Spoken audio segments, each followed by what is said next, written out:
So you want to start a video podcast, but you're not sure where to begin.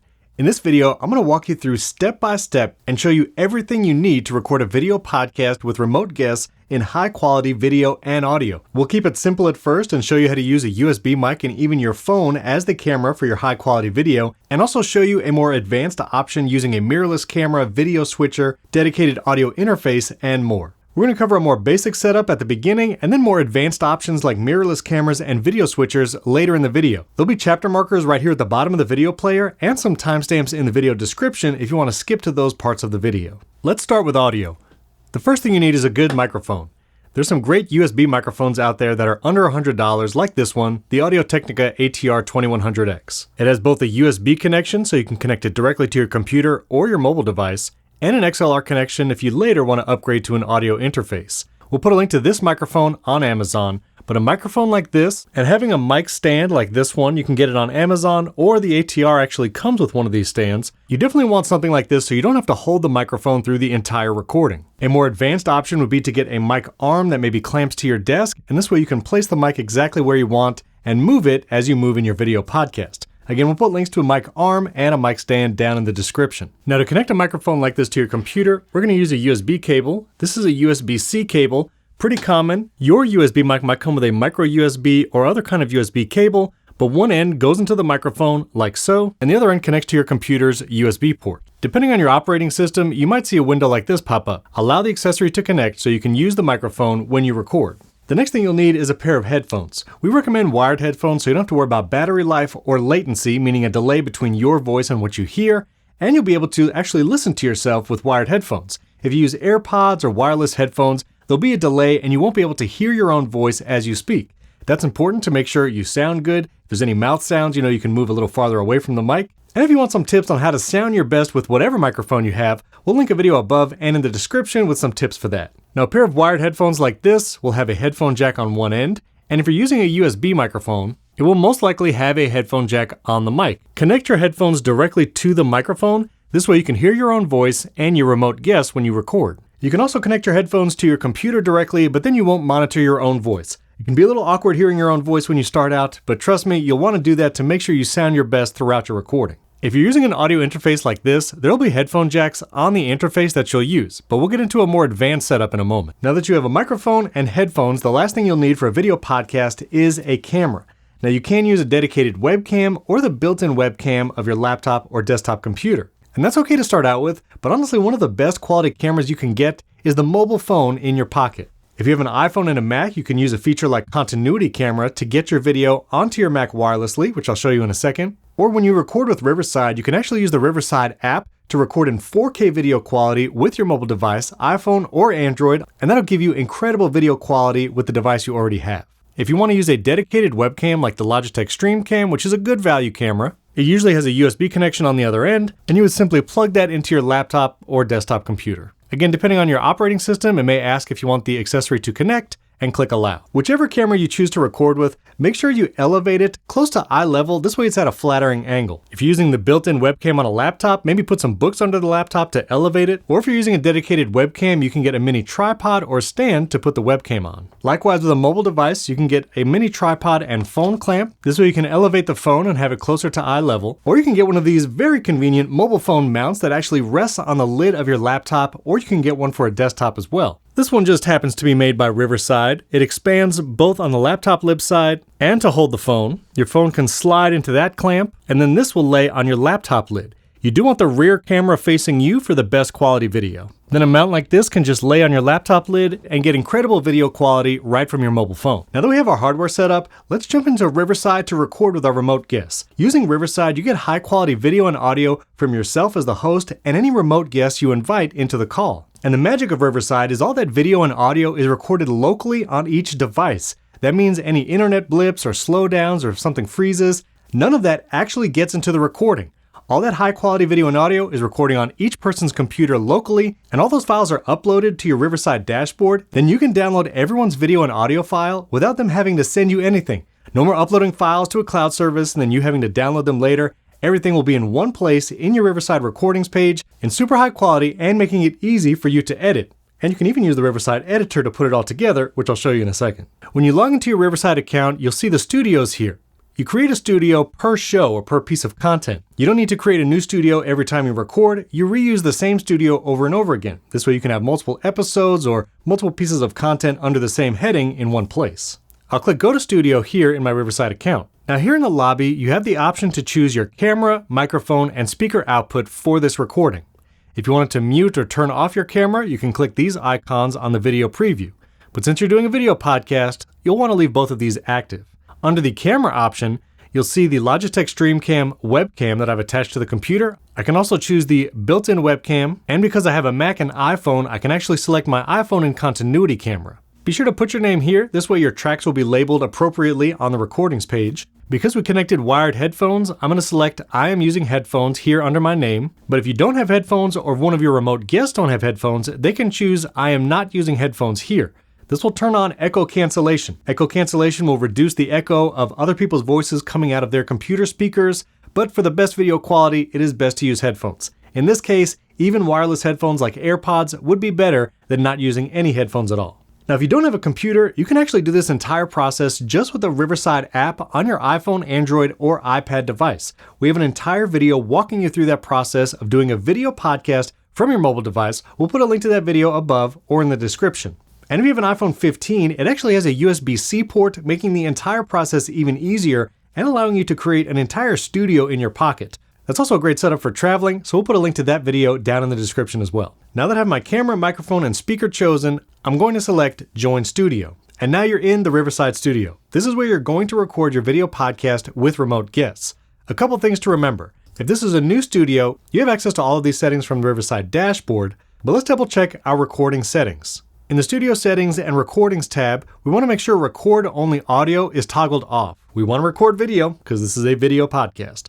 I'm going to leave Remove Background Noise off for right now. For sample rate, when you're doing video and audio, it's best to do 48 kilohertz. If you were doing audio-only content, that's when you use 44.1. And for video recording, there is an optimized quality of 720p, but you can choose advanced to record up to 1080p and even up to 4K video quality. To record in 4K, you have to make sure your webcam or other video devices support 4K. Again, if you use Riverside's mobile cam feature, that supports 4K, or if you use the Riverside app on your mobile devices. But if you want to learn more about 4K and what devices support it, we have a video down in the description. You can check it out there. For frame rate, you'll likely have 24 frames per second as an option, but if you do want 2997 frames, that's one of the many features as part of our business plans, and you can contact our business team at the links in the description if you want to learn more. By default, we have a 5-second countdown after you hit the record button until it actually starts recording. If you want, you can disable it, start recording immediately upon pressing that button. And you can also choose to have the studio automatically start recording every time you enter it. You can enable that, this way you never forget to record when you're in the studio. Now up in the top right corner, we can name this recording. I'll call it episode 1, because this is our first video podcast. Again, we have another remove background noise toggle here in case someone has background noise. And if you do find that some of your remote guests maybe have low bandwidth or spotty internet and they keep freezing or stuttering, you can actually turn on low data mode for all. This will disable everyone's video live during the call, but it's still recording that high quality video and audio to their local device. That's the Riverside magic. So you still get high quality video and audio that you can download those files later, even with low data mode turned on. And finally, here in the right-hand sidebar, you'll see all the participants in this call. If you expand this window, you can see what video, audio, and speaker device they're using. This is really helpful, especially if you have a remote guest who might not be used to recording and they don't have the right audio device selected. You can prompt them to change their device before you start recording. Keep in mind, you can mute and unmute once you start recording, but you cannot change your video and audio devices once recording has begun. So you want to make sure everyone has the right devices selected before you start. Now, when you're ready to invite a remote guest, here we have the guest link. There are several options here. Inviting audience members will allow someone to view live while you record, but not actually be recorded or be in the studio visibly. This is great if you want to live stream from your studio, maybe you're doing a webinar or just a live stream for your audience. You can invite someone as a producer. They will not be recorded, but will have access to some of the technical details of the recording, be able to screen share and participate in the live chat. But remember, producers are not recorded. They're only there to help with the technical side. Guest is most typically what you'll use. You copy that link and send it to someone. Have them open that link in either Google Chrome or Microsoft Edge web browser, and they'll see that pre-studio lobby screen where they choose their camera, mic, and speaker, choose whether they're using headphones or not, and then they'll be able to enter the studio here. In the studio settings, you'll see Require Guest to Wait in Lobby. If you have this toggled on, you'll see a name appear in that right-hand sidebar, and you'll need to admit your remote guests. If you want someone to join the studio as soon as they click that link and go through the lobby process, then you can disable this, and guests will enter as soon as they select their microphone, speaker, and camera. A few other tools before we start recording.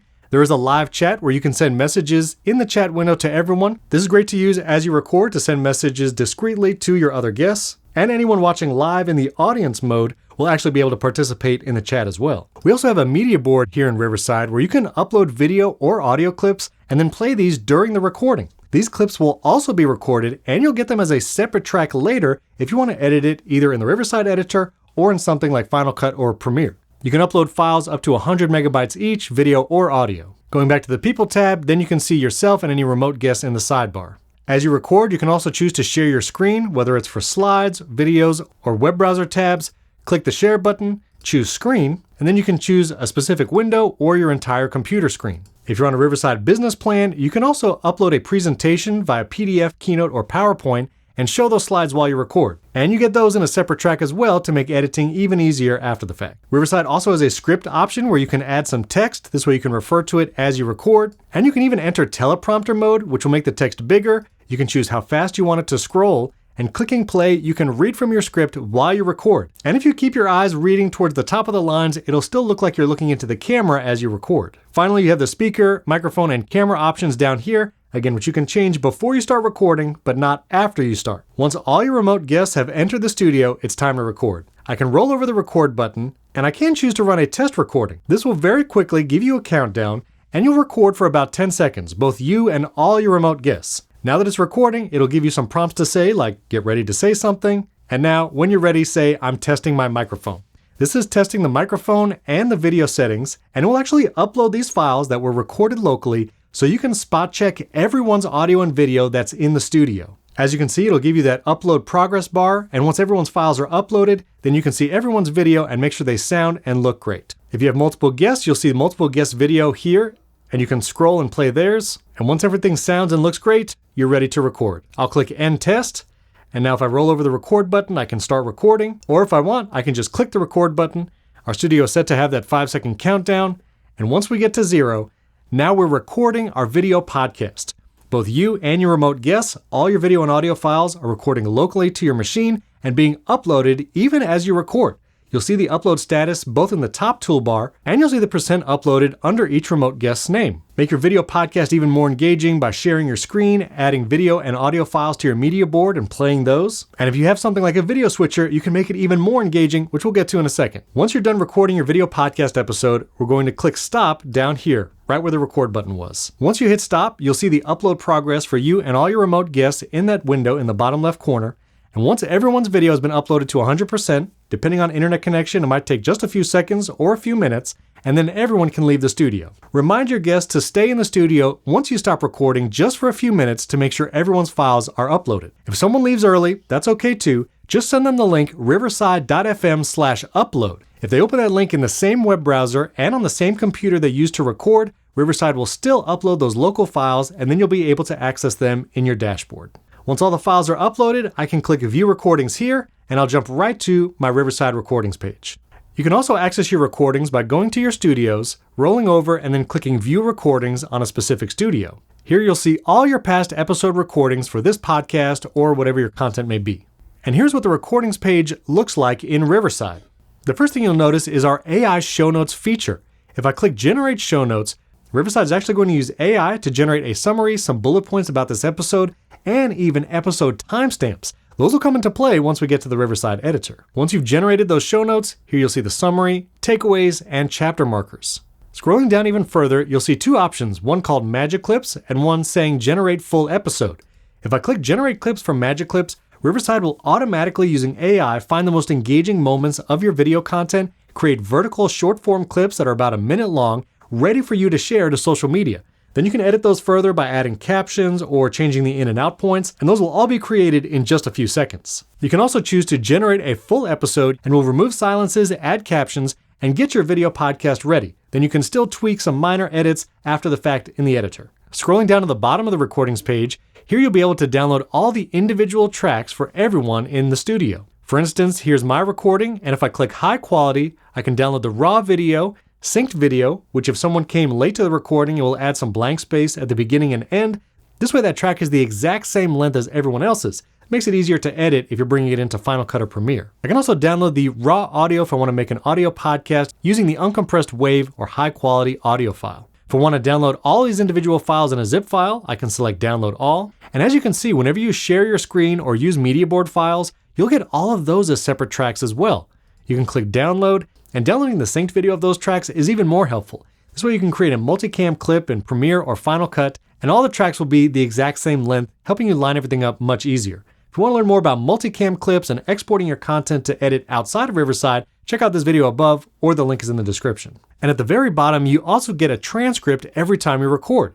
You can download a text version of the transcript or SRT, which is great for captions on YouTube or using in Premiere and Final Cut. And we do make it easy to export to Premiere and Final Cut using these export buttons right above your downloaded tracks. But the real magic comes if you want to edit your video content in Riverside. You can edit via transcript, add or remove external content, or even pull in other recordings you've done in your Riverside account. And editing via chapters is super easy. Also, if you want to send a link to someone to download all the audio and video files from your recording, you can click the share button in the top right corner, paste that link or send it to someone, and they'll be able to download all these files just for this particular recording. And when you're ready to jump into the Riverside Editor, click Go to Editor in the top right corner. And you'll notice things look a little different. Many of the tools you're accustomed to are now on the right-hand sidebar, and we'll get to those in a moment. We still have the ability to reformat your content if you want to go 9x16 vertical, 1x1 square, or 16x9 widescreen. And our magic tools are up at the top, like removing all silences in one click. Now on the left-hand side, you'll see that every guest is color-coded. Nate is in purple here, and I'm in green. And those colors are also reflected down here in the timeline.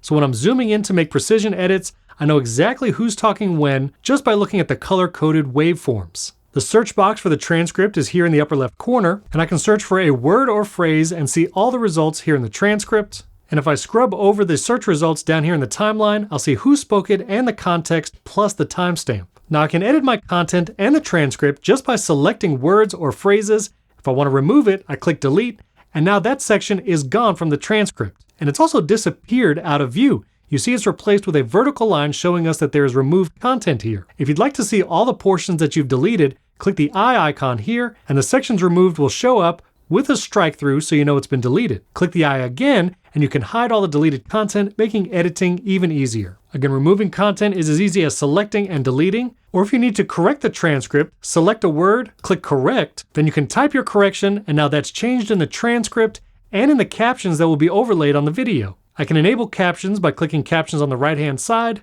choose the style I would like, and it's corrected in captions as well. Now once you've removed content, if you want to make a precision edit, click one of the vertical lines and you'll see a new Refine Cut command. Click Refine Cut and you'll be zoomed in on the timeline where this deleted portion is. Now that I'm zoomed in on the timeline, I'll see the in and out points of the cut that I made. This way I can see the waveforms as I'm editing and get these cuts exactly where I want it. You'll also notice we've automatically generated chapters throughout your recording. If you'd like to move any of these chapter starts, you can just click and drag on the dots on the right-hand side and move this chapter exactly where you want it to begin. You can rename each chapter by clicking the three dots and clicking Rename. You can also add chapters down here in the timeline by moving the playhead and then clicking the Add Chapter button here. Click the three dots to rename it, and you can see the new chapter here in the timeline, and it shows up here in the transcript. Now let's say you want to move the chapters around and rearrange your content. I can just click and drag on the chapter, and it moves the entire section just with a drag and drop. Watch again, if I want to rearrange my content, I just click and drag the chapter name, and it moves both the chapter and the content associated with it. Now if I want to delete a chapter, I can select Remove Chapter, and it actually leaves the content underneath. But if I want to remove a chapter and the content associated with it, I can click the three dots and then delete content, and both the video, audio, and chapter name are now gone from this recording. You can do the same here in the transcript by clicking the three dots and then delete content, and it will all be removed from this clip. You can also split sections and move them without creating new chapters. Here in the timeline, I'll move the playhead and click the split command in the bottom left. I'll split this a few times, and now I can rearrange the order of this content just by dragging and dropping. And that's all happening within a chapter. If you click the plus button in the bottom right corner, you can now upload content from your computer or choose from other recordings in your Riverside studios and place them anywhere in the timeline. For instance, maybe there's some audio we want to add. Maybe it's a sponsor break or ad. I can upload that audio. It will be added here at the end of the timeline, but I can click and drag it wherever I would like in my recording. Not only can you upload external content, but I can pull in other complete recordings from my Riverside account or import specific edits that I currently have in draft status. I can pull in this 3-minute recording I did another day. It will be added to the end of the clip, and you'll see the transcript from that other recording is also imported. You can see the first recording, here's me and Nate in green and purple, and then this recording I just imported has my name in blue. And of course I can drag and drop this wherever I would like along the timeline. And even that imported content from another recording will bring over the chapters that were automatically generated with Riverside, and you can still edit via transcript from this additional recording here on the left-hand side. Now you'll see I have an imported clip, another edited draft for a few minutes, and a full second episode all right here in the same timeline with the chapter markers and the full transcript from all the recordings. I still have all the incredible formatting tools here on the right side. You'll see the multiple clips that I imported, the 2 full episodes, and the shorter recording. I can check or uncheck whichever ones I would like included in this clip. I can choose just to use the audio from any of these tracks. I can reorder if I want someone different on the left or right. I can still adjust the layout, keep the aspect ratio of the video. I can use the full frame AI to focus on the active speaker at all times, use the shared AI layout where the non-active speaker will be in picture, or split the entire frame. Of course, change the style of my captions, the font size, and color. I can add a background image, either upload a custom image myself or choose one of our background images here, and even add a logo that I've uploaded previously, or add something new. Now, once you've edited your content just how you'd like,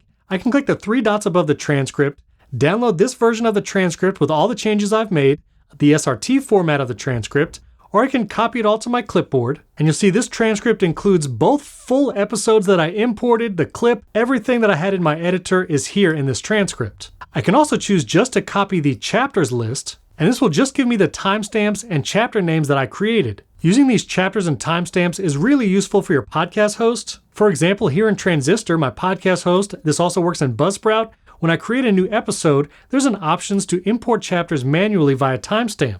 If I paste the timestamps I had in Riverside, this will create chapters in my audio content for my podcast RSS feed. And if you're uploading your video podcast to YouTube, copy and paste these timestamps and chapter names here in the video description, and YouTube will generate those chapters for you. Once you have everything edited, click the share button in the top right corner. Of course, you can export up to 4K video quality, normalize the audio level so everyone's the same volume, remove the Riverside watermark here, and you're ready to export. And in just a few minutes, you can download this video file to upload to YouTube, Spotify video. And before you go, let me show you an advanced setup to record a video podcast. This is what I use, which is a mirrorless camera, a dedicated podcast microphone and audio interface, and all going through a video switcher. For a more advanced setup and to use an audio interface like this, many of these audio interfaces will also have a USB port, much like the microphone.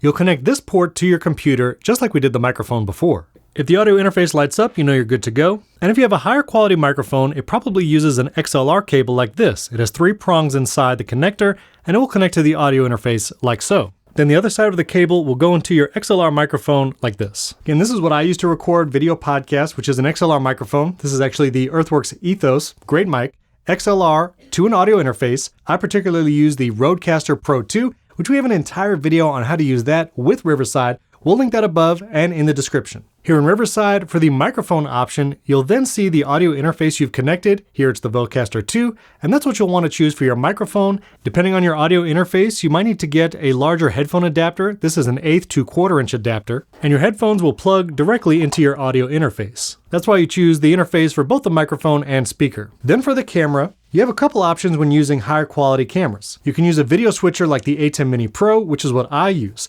That connects to your computer, also via USB-C cable, and the Blackmagic A10 Mini Pro actually shows up as a camera option right here in Riverside when you connect it to your computer. And the video you're seeing right here in the lobby is from my Blackmagic A10. Now the camera is actually going HDMI out to the video switcher. Now you can choose to connect your mirrorless or other cameras via HDMI to a switcher like I have, or many mirrorless cameras actually come with the option to be used as a webcam, connecting your mirrorless camera directly to your computer with just one USB cable. Depending on your camera model, there's lots of different options like setting it for webcam or USB storage mode, and we have an entire video on using your mirrorless camera for a video podcast and connecting it to your computer. I'll leave that video down in the description to give you the step-by-step. And here you can see I've chosen my Blackmagic A10 for video, my RODECaster or audio interface for my speaker and microphone.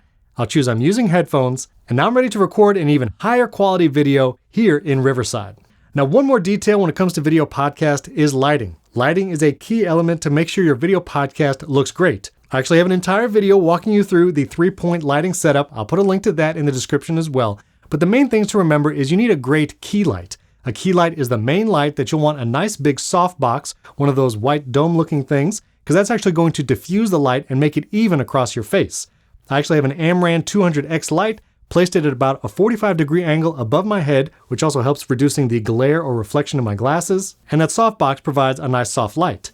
I also have a fill light, the Elgato Key Light Air, and a hair light behind me. That 3-point lighting setup plus accent lights, like this Eve flare, the sphere sitting on one of my shelves behind me, add some visual interest to your video shot. Again, if you need more help and tips when it comes to lighting, check out that video in the description. And if you have any questions about your video podcast setup, leave a comment below this video. I answer all the comments personally. I'll try to help you there. And subscribe to the channel. We have lots of content on the best USB mics, the best audio interfaces, and the best gear for video podcasts. And when you're ready to record high-quality video and audio podcasts with remote guests, you can sign up for Riverside for free with the link down in the description. If you want to learn more about getting your video podcast on YouTube and creating a podcast with your YouTube channel, check out this video above. And if you want to know what your podcast looks like in a variety of different apps, making sure you can optimize for Spotify and Apple Podcasts, you can check out this video right here.